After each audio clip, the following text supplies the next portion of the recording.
राम राम जी। आज मैं अपने भाई बहनों को रक्षाबंधन के बारे में एक कहानी सुनाना चाहती हूँ। उसे सुने। अगर आपको मेरी कहानी पसंद आए तो मुझे लाइक करें, शेयर करें और कमेंट बॉक्स में लिख कर बताएं कि आपको कहानी कैसी लगी। तो ये कहानी है रक्षाबंधन के बारे में। एक बार एक राजा था, वो जंगल में गया हुआ था। तो उसे एक औरत की रोने की आवाज़ सुनाई दी। तो उसने अपने सैनिकों के साथ वह उस साइड गया और वहाँ जाने के बाद उसने देखा कि एक औरत को कुछ दुष्ट मार रहे हैं, पीट रहे हैं, उसके साथ ज़बरदस्ती कर रहे हैं। तो राजा ने अपने सैनिकों के साथ उस औरत को छुड़ा लिया और वे आदमी उसको देखकर भाग गए। तो वह राजा उस औरत से कहने लगा कि बहन, तुम कौन हो, कहाँ से आई हो और तुम्हारा घर कहाँ है।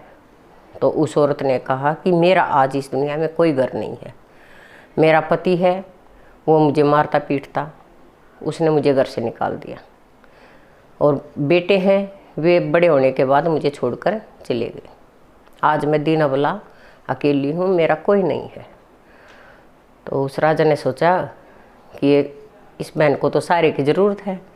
तो उसने कहा कि चल बहन, मैं तेरा सहारा ढूंढता हूँ।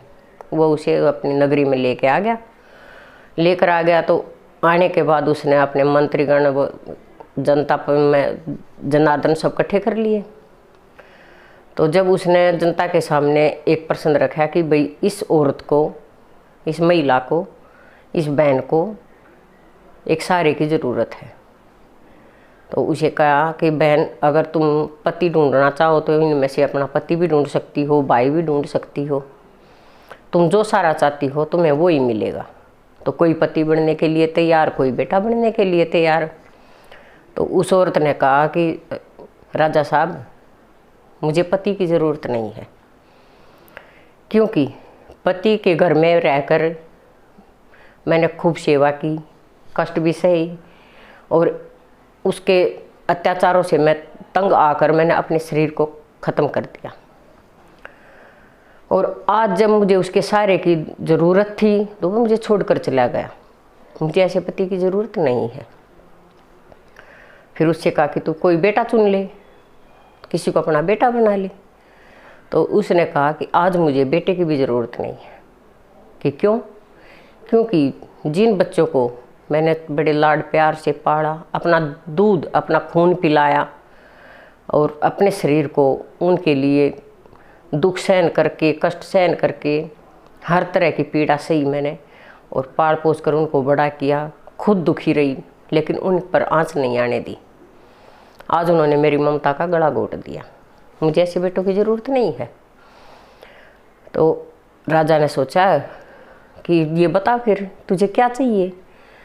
आज मुझे एक ऐसा सहारा चाहिए जो मेरी रक्षा भी कर सके, मेरा सम्मान भी कर सके और मुझे अच्छी तरह से हर तरह के व्यवहार से सुरक्षित रख सके। तो राजा ने सोचा कि भाई ऐसा कौन है। अगर इस जनता जनार्दन में कोई मेरा ऐसा सच्चा भाई बनना चाहता है तो मैं उसे अपना भाई बनाना चाहती हूँ, उसके हाथ पर राखी का धागा बांधना चाहती हूँ। मुझे ऐसे भाई की ज़रूरत है। तो राजा ने कहा कि भाई कौन बनना चाहता है भाई। तो पूरी सारी जनता में ना तो कोई बेटा और भाई बना। बेटा बनने के लिए भी तैयार थे और पति बनने के लिए भी तैयार थे। सबकी नीचे की तरफ आंखें झुक गई कि हम तो भाई नहीं बनना चाहते। तो उसने कहा कि राजा साहब, आप बताओ, मुझे तो भाई चाहिए था और इनमें से कोई भी नज़र नहीं उठा रहा। तो कोई मेरा भाई बनने के लिए तैयार नहीं है, क्योंकि एक हमारा समाज ऐसा है कि एक लड़की का बोझ सहन नहीं कर सकता, उसे अबला बना सकता है, उसकी दुर्गति कर सकता है, लेकिन उसे एक बहन, भाई बनकर उसको सहारा नहीं दे सकता, उसे अपनी बहन बनाकर। तो राजा ने कहा कि चल बहन, आज से मैं तेरा भाई बनूंगा और तू मेरी बहन बनेगी, तू मुझे राखी का धागा बांध। तो राजा ने उसकी रक्षा की और रक्षा का वचन दिया, तो उसको बहन बना लिया। तो आज हमारे समाज में कुछ बहनें ऐसी हैं जिन्होंने सच्चे भाइयों की तलाश है। उनको सच्चे भाई नहीं मिल रहे हैं। इस कलयुग के समय में एक भाई की ज़रूरत हर औरत को होती है। तो आज मैं इस कहानी से ये साबित करना चाहती हूँ कि हमारे समाज में जिन बहनों को भाई की ज़रूरत है, अगर किसी भाई की बहन नहीं है, अगर किसी का बहन का भाई नहीं है, तो उसे अपनी बहन बनाए और अपना पवित्रता का धागा बनाकर उस अबला औरत की रक्षा भाई बनकर ही करे। तो हमारा ये रक्षाबंधन का जो त्यौहार है भारत में इसीलिए मनाया जाता है। ओम शांति।